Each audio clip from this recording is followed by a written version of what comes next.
Respected Dharma masters, fellow practitioners, guests of this YouTube channel, and non-Buddhists.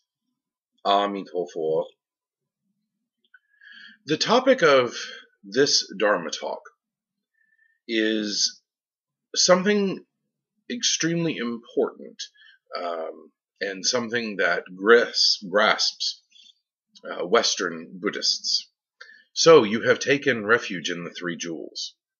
You have found your practice, and you are all excited about sharing the Dharma with your family and friends.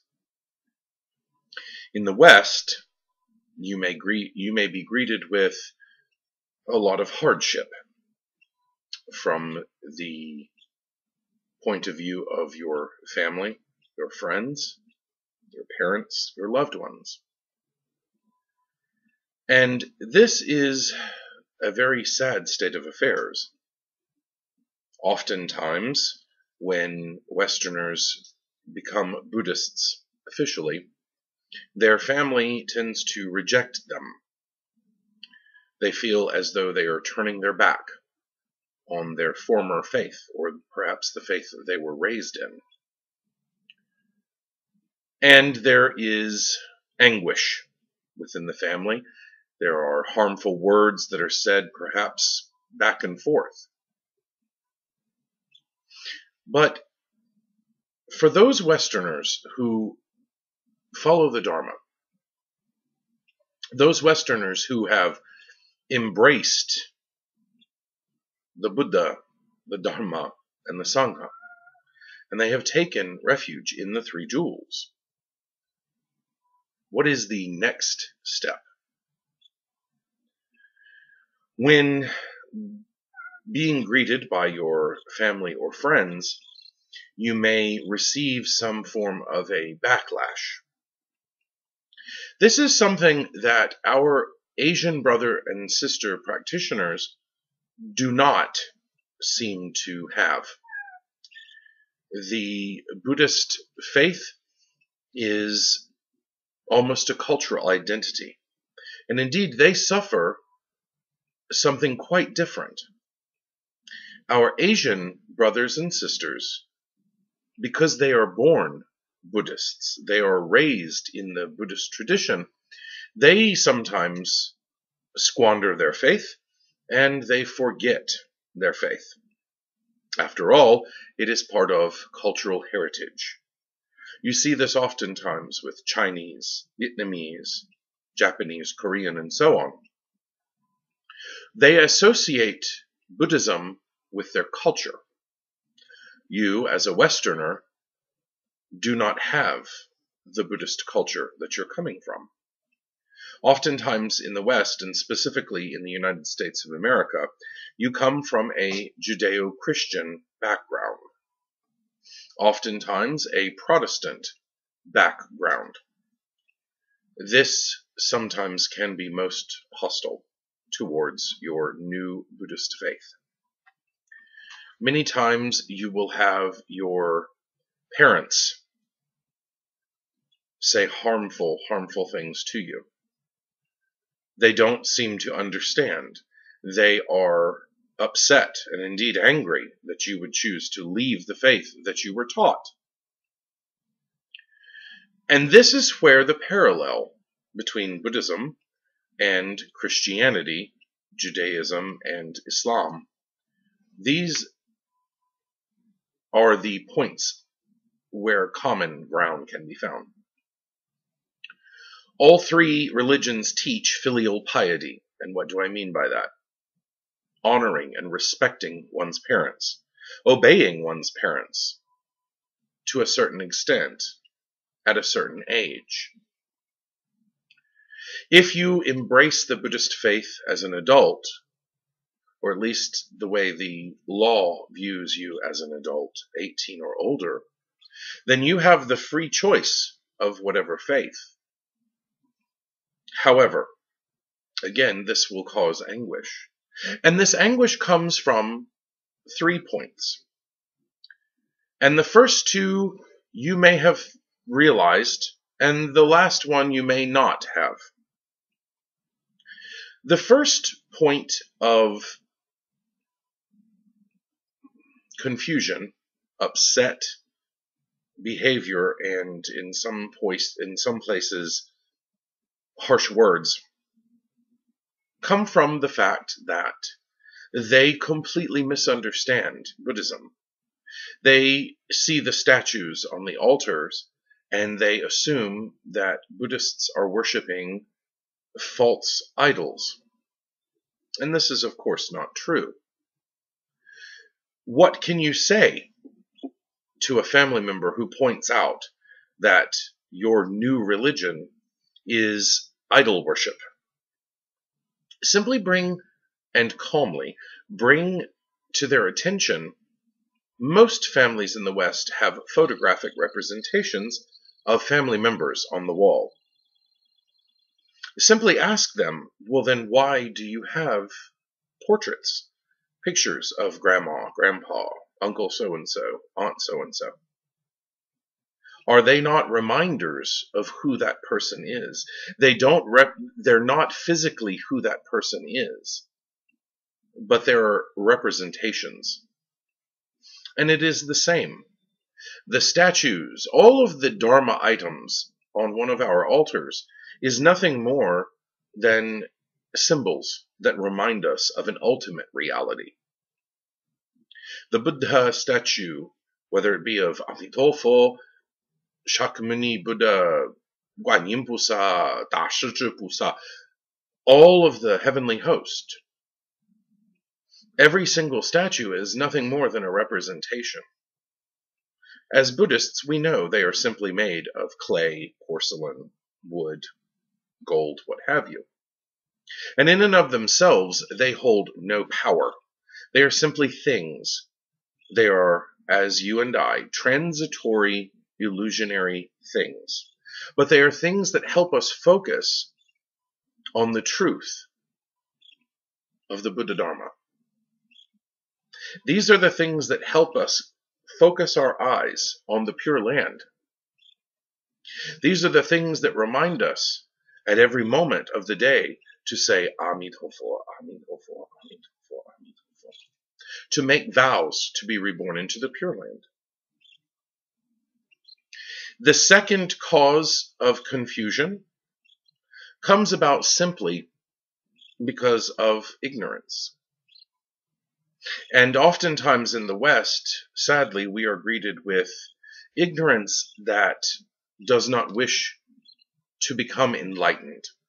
Ignorance that would prefer to remain in ignorance and not learn of others, other cultures, other languages, other religions. But the most interesting of the three causes that you may run into when you express your Buddhist faith to your non-Buddhist friends and family here in the West, the point that you may not have realized, perhaps the animosity that you are experiencing is simply because of your karma. Again, remember, what we do today, we are tomorrow. What we were yesterday, we are today. Life after life, birth after birth. And how hard is it to receive a human birth? So when we receive a human birth, do we squander that birth? Are we hostile? Are we obstinate? Are we arrogant? Are we full of evil? Do we hold wrong thought in our minds? Or do we greet each situation, or try to greet each situation, as the Buddha would, treating good and evil as equals, health or sickness as equals, happiness or sorrow as equals? Perhaps it is our karma that has caused such animosity between our parents and ourselves, or indeed our friends and ourselves. As Buddhists, we know we have all known each other before in this great cycle of birth and death. But it is now, it is at this time, it is at this point that you have been granted a human birth. And how beautiful is that human birth? What will you do with your birth? Will you be selfish and fill all of your desires in this life? Perhaps you are fortunate and you are wealthy. You have good health. You are full. You eat a lot. But my friends, those merits that you are enjoying in this life, that you are receiving because of meritorious deeds in your past life, they are temporary. And they will burn away. And at the end of this life, what have you done now? Are you worthy of the heavenly realms? Or are you worthy of the hell realms and the lower realms, the animal realms, the realm of the hungry ghosts, and so on? So perhaps we should realize that maybe the animosity that we have, the hurtful things that are said by our parents, our friends, other family members, perhaps those are karma that we must endure silently. The most wrong thing to do would be to violently and disrespectfully express your newfound beliefs, to try to convert your parents. We are called to spread the Dharma to the world, but we are not called to proselytize or to be confrontational. If someone is interested in the Dharma, of course we are always open, with our capacity, to explain what the Buddha taught, who the Buddha was, and where our goal lies in the attainment of birth in the Pure Land, so that we can become the Buddha. And then we can help other sentient beings. Christianity, Islam, and Judaism are beautiful, beautiful religions. They have adherents from all around the world, and some wonderful, saintly people. Oftentimes, sadly, we are confronted with those that do not fall under those categories. But rather than get involved in a confrontational argument with such people, whether they be friends, family, or strangers, as Buddhists, as children of the Buddha, we will listen to what they have to say and smile. And we will thank them for their concern. But we will never become angry. We will not return vitriol for vitriol. In this way, you will show the light of the Dharma to the non-Buddhist. You might not even get a chance to talk to them about Amitabha and the Pure Land. But what you have done is to show them that a Buddhist is calm, collected, happy, joyful, compassionate, tolerant, and loving. And perhaps it will make them look into themselves and look into their own faith traditions. Another thing that Buddhists, Western Buddhists, find difficult in this life, or in their newfound practice, is how to practice amongst non-Buddhists. And it is quite simple. As a Buddhist, you should never force your beliefs on anyone. If you are at a business meeting or a dinner party or anything, all you have to do is simply keep the name Amitofo, Amitofo, Amitofo in your mind and in your heart constantly throughout your day, throughout your evening, whether sitting, standing, laying down, eating, using the lavatory, driving, watching television, reading a book. But always keep the Buddha name on your lips and in your heart. It is as simple as that. Practice meritorious deeds, and for those who mistreat you, whether they be family, friends, or strangers, do not return insult with insult. Rather, offer repentance for them. Offer incense to the Buddha. And be thankful that you had the opportunity to suffer such negativity. Because in this moment, you are repaying past debts. It is hard in the moment, because the illusionary mind, the human mind, wants to lash out and wants to say harmful things. But that's not acting like the Buddha. That is not acting like the Bodhisattvas. When you use them as a measuring stick, as we've spoken before, you will realize if Guanyin Pusa was spit upon, Guanyin Pusa would not return spittle with spittle, profanity with profanity, harsh language with harsh language, and hatred with hatred. Guanyin Pusa made one of the most beautiful vows in all of eternity, that until every being in the hell realms were released and reborn into the Pure Land, Guanyin Pusa would not attain enlightenment, would not become the Buddha. Such a beautiful vow.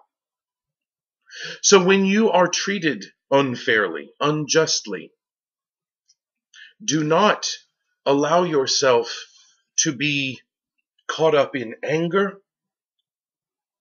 Simply offer repentance and have a grateful heart that we were able to suffer such indignant behavior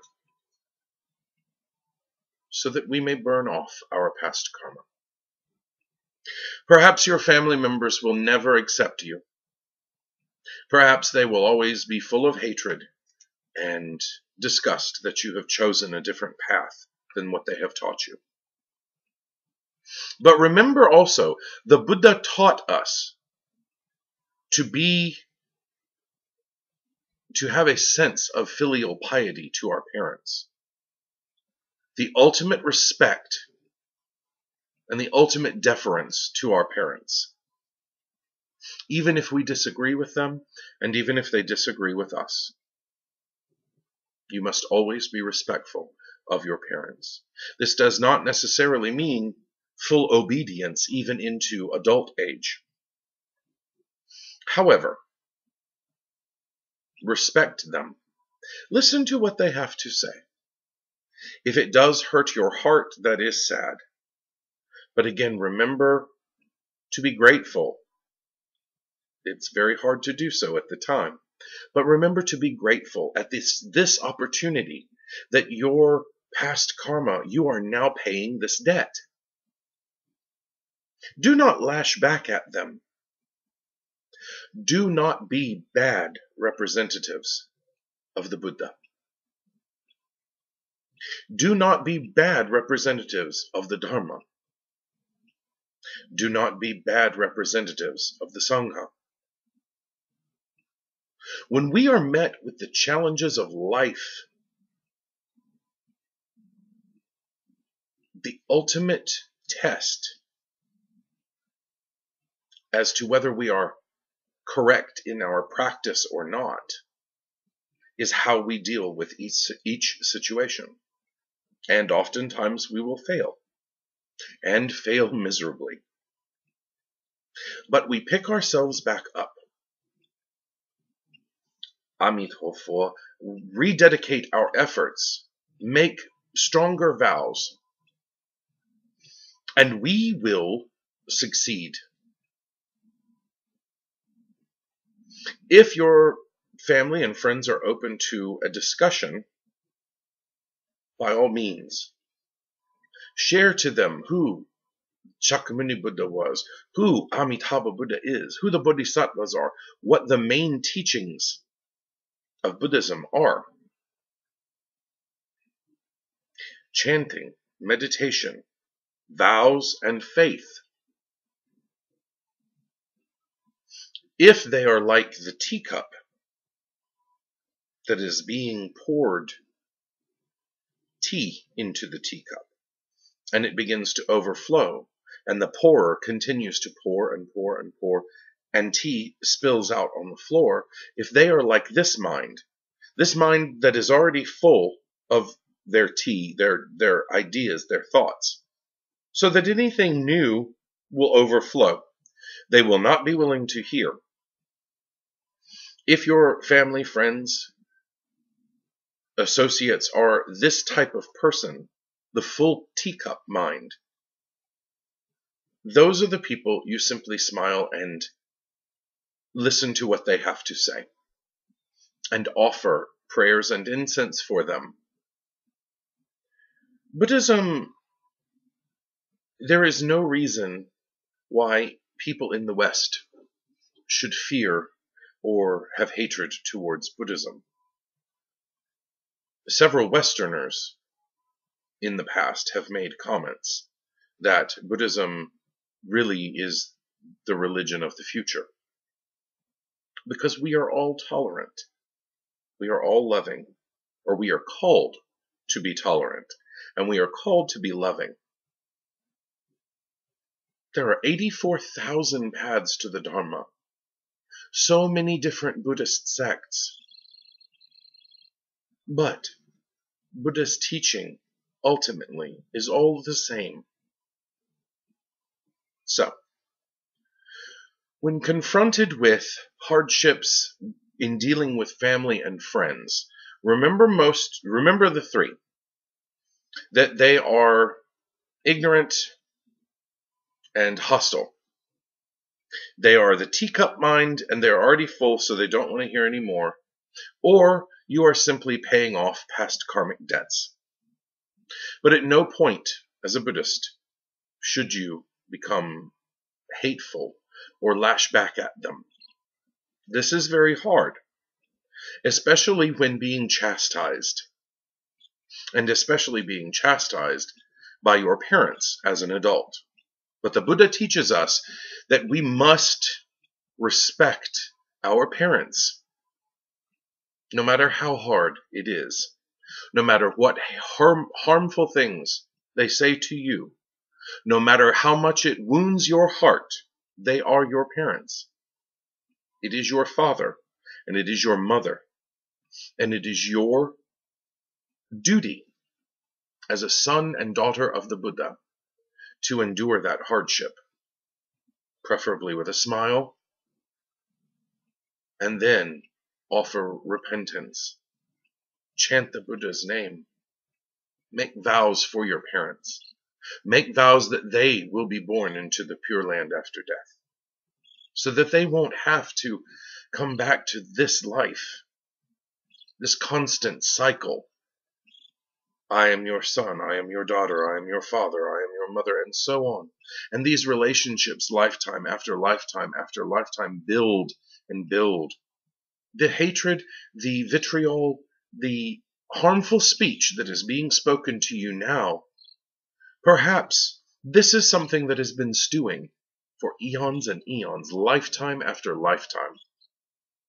And it now comes out the mouth. Redouble your efforts in your daily practice. Spend 5 minutes chanting the Buddha name, and then making vows for those loved ones that have harmful thoughts to you or negative thoughts to you and your current path. As a Buddhist, does this mean that we reject Jesus, we reject Moses, Allah, and so on? No. Some Westerners have said that they love Jesus even more as a Buddhist, because they recognize it's an incarnation of the Buddha. And when you can do this, and you can see the Dharma is everything. And when you can see the Dhamma in everything, the true teaching in everything, this is Buddhist thought. This is right thought. When you say, I have the only truth, and one must follow my only truth, this is wrong view. And this only harbors bad karma, and creates, rather, bad karma for you. And either in this life or in the next, your karma will catch up with you. And to liberate oneself, we use the nyempo, the Buddha name recitation of Amitofo. So you see, my friends, it is a difficult situation to be in when you have friends and family members that do not accept your Buddhist faith. However, simply remember this: you are a child of the Buddha. And that is a wonderful thing. It is so hard to achieve a human birth, but you have achieved this birth in this life at this time.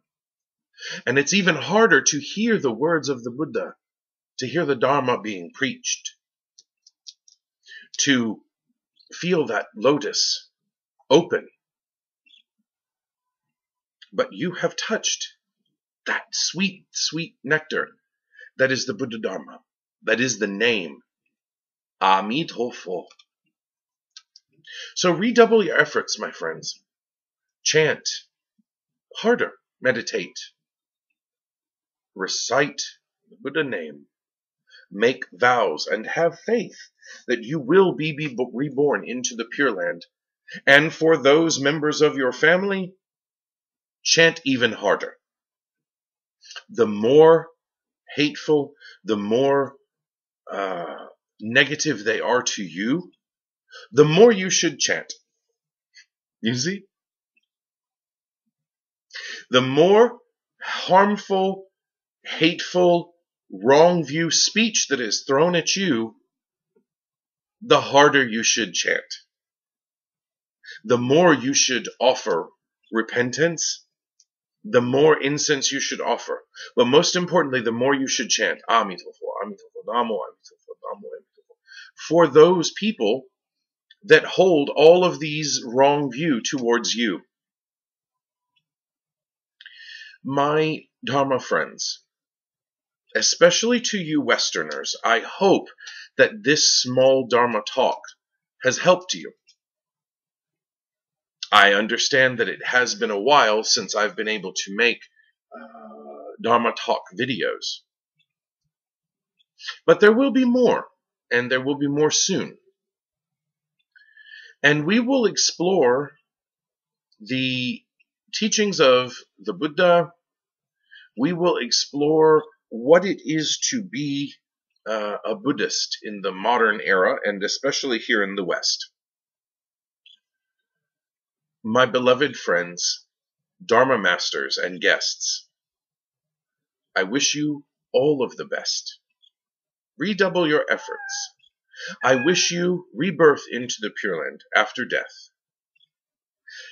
If you have any questions or comments, please leave them on this YouTube channel, and I will try to respond back to each and every one of you. It makes my heart very humble to see that I have so many Chinese and Vietnamese viewers. It was very surprising to me when I realized the amount of Asian viewers of my Dharma talks, because they are geared towards Westerners. However, it seems as though several of you have taken something from my humble, pathetic teachings.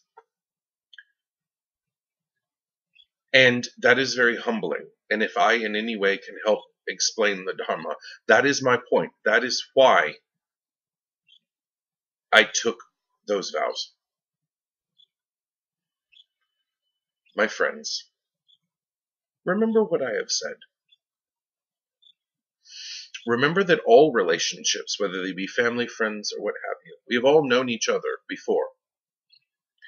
And when you realize this, knowing that we have known each other, it's not so hard to see that past debts must be paid.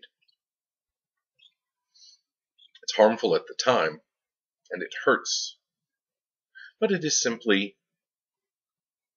the paying off of one's karma. But that is the sign that you should practice even harder. My Dharma friends, I look forward to having a moment with you again. Amitofo.